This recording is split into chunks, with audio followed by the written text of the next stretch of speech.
Hey guys, कशी आहे तुम्ही? आज मी तुम्हाला दाखवणार आहे की मी गणपती बाप्पा कशी बनवते. आता गणेशोत्सव येतात तर तुम्ही गणपती बाप्पा घेसालच, पण जर तुम्हाला हाताने बनवायचा इको फ्रेंडली गणपती बाप्पा तुम्ही घरी पण बनवू शकता. मी हे जे शाडू माती आहे त्यानं मी गणपती बाप्पा बनवत आहे. मी एवढा गणपती बनवलेला आहे. अजून मी त्याचा मुकुट बनवते. आणि हे बघा गाईस, हे माझ्या बहिणीनं स्कूलमध्ये गणपती बाप्पा बनवते आणि मी घरी बनवत आहो. तर मी तुम्हाला दाखवतो की मी कसं बनवतो. सगळ्यात पहिले मी एवढं तर बनवून घेतलेलं आहे. आता मी दाखवणार आहो तुम्हाला की मी मुकुट कसं बनवतो.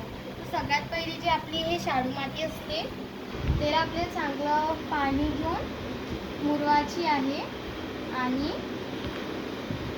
तर हे बघा, आता मी याला असं लंब केलेलं आहे आणि आता आपण हे असं याला लावू. असं थोडंसं याला नरम करून घेऊ थोडं. हे बघा, आता मी याला असं लावलेलं आहे. आपण याला परत बरोबर करू.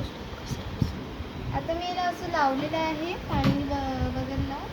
आता आपल्याला याच्यापेक्षा थोडं छोटं बनवायचं आहे. तसंच आपल्याला बनवायचं आहे, त्याच्यापेक्षा थोडं छोटं बनवायचं आहे आपल्याला. परत आपण याला थोडं मिक्स करू, पाणीमध्ये याला नरम करू आणि याला लंब करून परत याला लावून घेऊ. छोटं बनवायचं आहे याच्यामध्ये.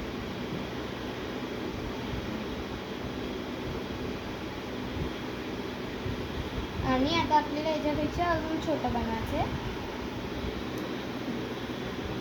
अजून माती घेऊ आपण.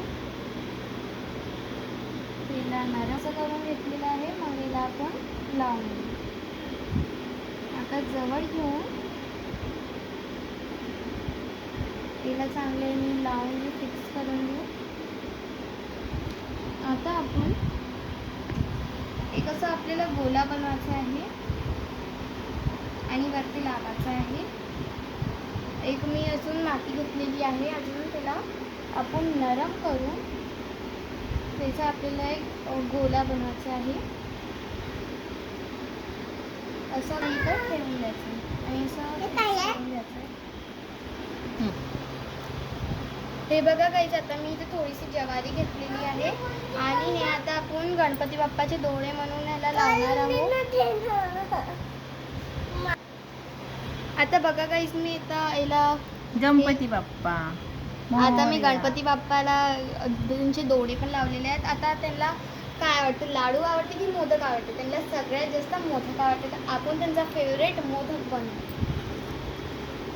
तर सगळ्यात पहिले आपल्याला असं घ्यायचं आहे. असं थोडंसं कसं घ्यायचं, त्यांचे जेवढा तुम्ही हात बनवला आहे गणपती बाप्पाचा तेवढा आपल्याला घ्यायचं आहे. आणि याला पहिले गोल करून घ्यायचं आहे आणि याला थोडंसं फ्राय करू. असं मी असा मोदक बनवलेला आहे. आपण याला थोडेसे असे रेश देऊ आणि याला असं करून मग आपण यांच्या हाताला याला धुवून घेऊ. आता काय राहिलं, आता आपण त्यांचा पाठ थोडा जाडा करू. थोडीशी माती घेऊन घेऊ, अजून याला लावून घेऊ.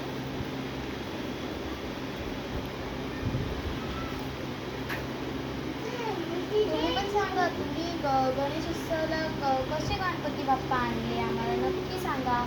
आणि मी उद्या अजून एक व्हिडिओ टाकणार आहे की ज्याच्यामध्ये मी हरतालिका गणपती उत्सवासाठी मी आणि माझ्या मम्मीनं कोणतं डेकोरेशन केलेलं आहे मी तुम्हाला ते पण दाखवणार.